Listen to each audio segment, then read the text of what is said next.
This is all done on a 2022 Ram 1500 Warlock. I had to do this twice and you'll see why later in the video.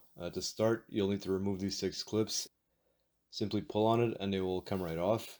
Now we have 4 10mm bolts along the top and 2 8mm bolts, one on each side. Use a magnetic bit for the side ones to prevent it from falling and getting lost. Once you remove these 6 bolts, you'll be able to lift out the grill. Just pull it upward and away from the truck and it'll come right out. You'll need to remove these 2 bolts on each headlight. On the inner fender, you'll have to remove this clip and push this white tab upward. Pull down on it when you're reinstalling the light. To remove the headlamp, pull it straight forward and it'll pop right off. Now you'll be able to disconnect the harness. Remove these 5 bolts to gain access to the bulb.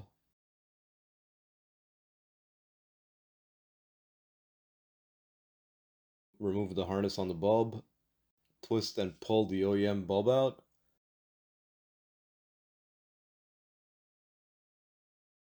Now you can install your new LED bulb, insert and turn, plug the factory harness back on. Once you put the LED bulbs in, make sure the LED itself is facing 3 and 9 o'clock so you get the correct spread of light.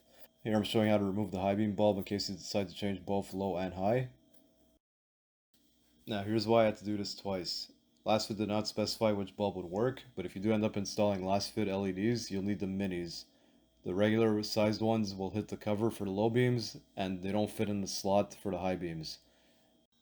These are the Lasfit LEDs that I bought that did not work. Like I said, it won't work in the high or low beam. Here's the difference in size with the regular and the mini.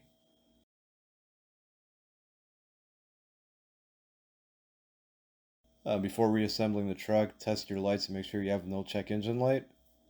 Hope this video helps for anyone that decides to do an LED swap on their Ram 1500.